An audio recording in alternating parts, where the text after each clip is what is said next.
శ్రావణ మాసంలో పౌర్ణమి కన్నా ముందు వచ్చేటువంటి శుక్రవారం రోజున వరలక్ష్మి వ్రతాన్ని జరుపుకుంటారు. అయితే ఈ సంవత్సరం శ్రావణ మాసంలో పౌర్ణమి తిథి అనేది ఆగస్టు 9వ తేదీ రోజు శనివారం రోజు రానుండగా, అంతకన్నా ముందు రోజు అంటే ఆగస్టు 8వ తేదీ రోజు శుక్రవారం రోజున శ్రావణ శుక్రవార వ్రతం చేసుకోవడం చాలా మంచిది. ముఖ్యంగా ఎంతో భక్తి శ్రద్ధలతో అమ్మవారిని పూజించి ప్రత్యేకమైనటువంటి నైవేద్యాలను సమర్పిస్తే అష్టలక్ష్ముల ఆశీర్వాదం దక్కుతుంది. అది మన కుటుంబానికి ఎంతో అండదండగా ఉంటుంది. మన కష్టాల నుంచి గట్టెక్కిస్తుంది. అష్టలక్ష్ముల అనుగ్రహం ఉంటే ఆ ఇల్లు ఎప్పుడూ సుఖ సంతోషాలతో అష్ట ఐశ్వర్యాలతో ఉంటుంది. అయితే అమ్మవారికి ప్రీతికరమైనటువంటి నైవేద్యాలు ఏంటి, ఈ నైవేద్యాలు సమర్పిస్తే అమ్మవారు సంతోషిస్తారో ఈ వీడియోలో చూద్దాం. అలాగే వరలక్ష్మి అమ్మవారిని పూజ చేసిన తర్వాత అమ్మవారికి నైవేద్యాలను సమర్పిస్తాం. అవి కూడా అమ్మవారికి ప్రీతికరమైనవి సమర్పిస్తే మరింత మంచి ఫలితం దక్కుతుంది. ఎంతో శక్తివంతమైనటువంటి వరలక్ష్మి వ్రతాన్ని ఎవరైతే జరుపుకుంటారో ఆ ఇల్లు, ఆ కుటుంబం ఎప్పుడూ కూడా సంతోషంగా ఉంటుంది. అమ్మవారికి ఇష్టమైనటువంటి 9 నైవేద్యాలలో 3 లేదా 5 లేదా వీలుని బట్టి 9 ఇలా నైవేద్యాలను అమ్మవారికి సమర్పించవచ్చు.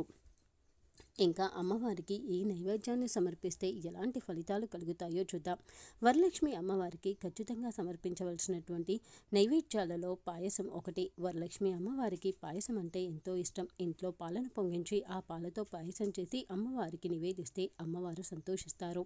ఆవు పాలు అందుబాటులో లేకపోతే ఇంట్లో ఉన్నటువంటి బర్రె పాలతోనైనా సరే ఇలా పాయసం చేసి అమ్మవారికి సమర్పిస్తే ఆ ఇంట్లో సంపద వృద్ధి చెందుతుంది. అలాగే అమ్మవారికి పులిహోరను నైవేద్యంగా సమర్పించాలి. అయితే నిమ్మకాయతో చేసే పులిహోర కాకుండా చింతపండుతో చేసే పులిహోరని అమ్మవారికి సమర్పిస్తే ఆ ఇంట్లోని కష్టాలన్నీ కూడా తొలగిపోతాయి. ఆ ఇంట్లో అదృష్టం, ఐశ్వర్యం కలిసి వస్తుంది. ఇంకా అమ్మవారికి మినపగారెలు అంటే కూడా ఎంతో ప్రీతి.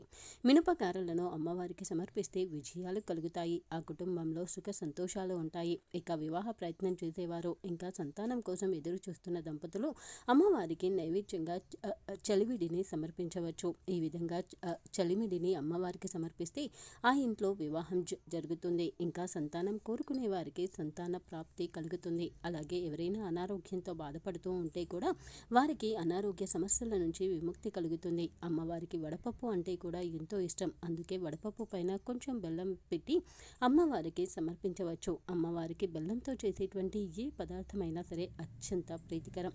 ఇంకా అమ్మవారికి నానబెట్టినటువంటి శనగలు అంటే కూడా ఎంతో ప్రీతి. ముఖ్యంగా నానబెట్టినటువంటి శనగలను పోపు వేయడం ఇలా ఏమీ చేయకుండా నానబెట్టిన శనగలను అదే విధంగా అమ్మవారికి నైవేద్యంగా సమర్పించండి. ఇంకా ముత్తైదులకు ఇచ్చే వాయినంలో కూడా శనగలను ఈ విధంగా వాయినం ఇవ్వడం చాలా మంచిది. ఇంకా అమ్మవారి పూజలలో తప్పనిసరిగా 5 రకాలైనటువంటి పండ్లు నివేదించాలి. ఏ పండు అయినా సరే అమ్మవారికి నివేదించవచ్చు. అయితే అరటి పండు ఖచ్చితంగా ఉండేలాగా చూసుకోండి.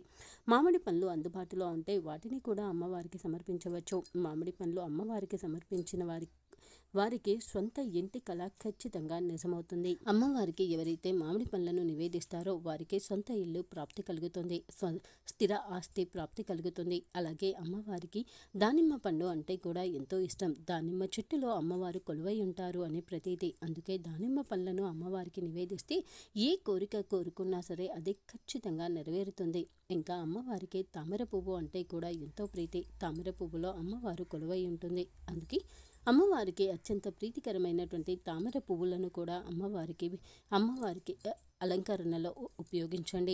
అలాగే ఎరుపు రంగు పువ్వులు అంటే ఎరుపు రంగు గులాబీ, ఎరుపు రంగు మందార పువ్వులను కూడా అమ్మవారి పూజలో ఉపయోగించండి. అమ్మవారికి ఎరుపు రంగు పువ్వులు, పారిజాత పువ్వు, కదంబ పువ్వు, కమల పువ్వు ఇలాంటివి అమ్మవారికి చాలా ఇష్టం. అలాగే చామంతి పువ్వులతో అమ్మవారిని పూజిస్తే అదృష్టం కలిసి వస్తుంది. అలాగే వరలక్ష్మి అమ్మవారి పూజలో వరలక్ష్మి అమ్మవారికి తులసి ఆకులతో చేసినటువంటి మాలను కూడా అమ్మవారికి ధరింపజేయవచ్చు. తులసి మాల చేసి అమ్మవారికి వేసేవారికి అఖండ కుబేర యోగం కలుగుతుంది. ఖచ్చితంగా ఈ వరలక్ష్మి వ్రతం రోజున అమ్మవారికి తులసి ఆకులో చేసినటువంటి దండను అమ్మవారికి సమర్పించండి. ఆ ఇంట్లో ఎప్పుడూ కూడా అష్ట ఐశ్వర్యాలు ఉంటాయి. అలాగే వరలక్ష్మి వ్రతం చేసే రోజున ఖచ్చితంగా తులసి కోట దగ్గర దీపారాధన చేయండి. సూర్యోదయం, సూర్యాస్తమయ సమయంలో తులసి కోట దగ్గర దీపారాధన చేసి తులసి మొక్కను పూజించి ఆ తర్వాత అమ్మవారి పూజ చేయడం మంచిది. అలాగే అమ్మవారికి నేరేడు పండ్లను సమర్పించితే శని దోషాలు ఏమైనా ఉంటే తొలగిపోతాయి కూడా. ముఖ్యంగా అమ్మవారికి నేరేడు పండ్లను నివేదించడం ద్వారా శని దోషాలు, జాతకపరంగా ఉన్నటువంటి దోషాలు అన్నీ కూడా తొలగిపోయి అదృష్టం పెరుగుతుంది. అలాగే అమ్మవారికి జామ పండ్లను నైవేద్యంగా సమర్పిస్తే ఆ ఇంట్లో అనవసరమైనటువంటి అకారణమైనటువంటి గొడవలు, అలాగే మనస్పర్ధలు అన్నీ కూడా తొలగి ఆ ఇంట్లో ఎప్పుడూ కూడా సుఖ సంతోషాలు ఉంటాయి. అందుకే అమ్మవారికి నివేదించేటువంటి పండ్లలో జామ పండ్లు కూడా ఉండడం చాలా మంచిది. ఈ విధంగా అమ్మవారికి నైవేద్యంగా మన దగ్గర అందుబాటులో ఉన్నటువంటి పండ్లను వేటినైనా సమర్పించవచ్చు. ఇంకా అమ్మవారికి లడ్డు అంటే కూడా ఎంతో ప్రీతి. వినాయకునికి ఇంకా వరలక్ష్మి అమ్మవారికి లడ్డు అనేది ఎంతో ప్రీతి. అందుకే పసుపు రంగు లడ్డూని కూడా అమ్మవారికి నివేదించడం చాలా మంచిది. ఇంకా ఈ రోజున అంటే వరలక్ష్మి వ్రతం చేసే రోజున ఖచ్చితంగా ఇంటి చుట్టూ కూడా శుభ్రంగా ఉండేలాగా చూసుకోండి. ఇంటి ముఖద్వారాన్ని మామిడాకుల తోరణం కట్టండి. ముఖ్యంగా ప్రధాన ద్వారానికి మామిడాకుల తోరణం కట్టి పూజ చేయండి. గుమ్మానికి తప్పనిసరిగా మామిడాకుల తోరణం కట్టండి. అలాగే పసుపుతో గుమ్మాన్ని శుభ్రంగా కడగండి. ఇంకా అమ్మవారి స్వరూపంగా చెప్పేటువంటి కలశాన్ని కూడా ప్రతిష్ఠించుకోవడం మంచిది.